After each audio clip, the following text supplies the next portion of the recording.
সাহিত্যিক সত্যেন সেনের বাড়ি খুঁজতে খুঁজতে আর পাই না।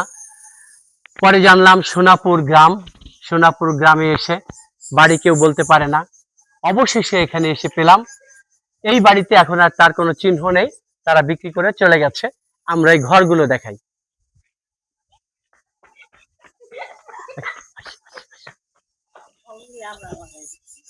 এই ঘরগুলো এখন যারা বর্তমানে আছেন তারা বানিয়েছেন। আর মূল যে বাড়িটা ছিল সেটা হচ্ছে এখানে দালান ছিল।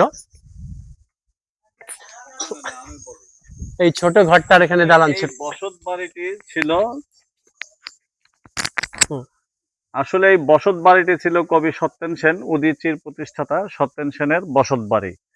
কিন্তু পরবর্তীতে ওনার জেনারেশন যে কোনো কারণেই হোক তারা এটা ছেড়ে চলে গেছে অন্য কোথাও। এখন এটা মুসলমান লোক তারা কিনে নিয়েছে বা যেভাবে হোক তাদের ইয়াতে আসছে, তারা এখানে বাড়ি ঘর দরজা করে থাকে। এই যে আমি যে জায়গাটায় দাঁড়িয়ে আছি এই জায়গাটায় সত্যেন সেনের একটি দালান ঘর ছিল। এই জায়গাটায় একটি দালান ঘর ছিল। এই জায়গাটা নাকি ওই ছোট ঘরটায়?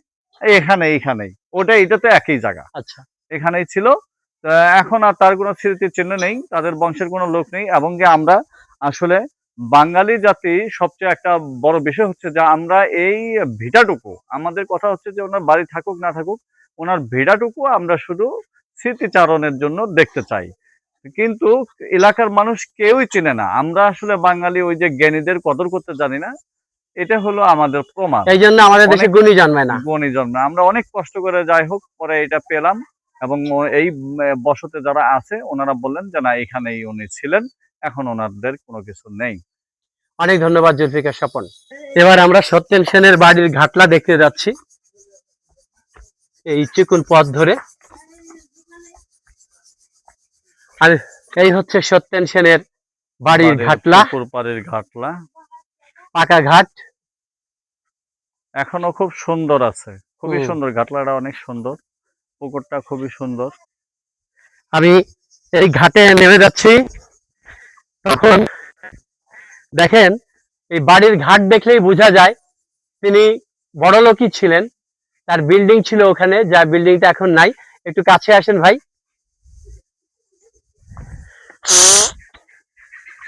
এই পুকুরে আমরা হাত ধুলাম।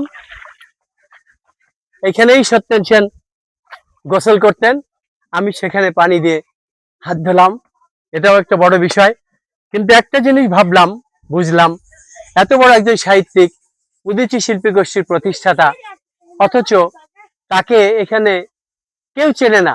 খুঁজে পেতে আমাদের অনেক কষ্ট হয়েছে। তাই ভাবলাম আমরা তাহলে সাহিত্যের পিছনে এত সময় দিয়ে কি করব? আমরা তো মরার সাথে সাথেই আমাদের চিনবে না। ইন্ডিয়ায় আমি গিয়েছিলাম ভবানী প্রসাদ মজুমদারের খোঁজে। সেখানে আমি বাস স্ট্যান্ডে নামার পরেই জিজ্ঞেস করলাম এক রিক্সাওয়ালাকে, সে বলল হ্যাঁ ওনার বাড়ি তো ওখানে। অর্থাৎ ওনাদের দেশে কদর করতে জানে কবিদের, আমাদের দেশে জানে না। এখন ইফতারের আজান দিল, আমরা ইফতার করব। আজ হচ্ছে 18ই মার্চ 2026। এখন সময় 6টা 10 মিনিট, অর্থাৎ ইফতারে আজান দিচ্ছে। আর 28শে রমজান। আমরা এখন মুন্সিগঞ্জের সোনারং গ্রাম থেকে বিদায় নিচ্ছি, সত্যেন সেনের ঘাটলা থেকে।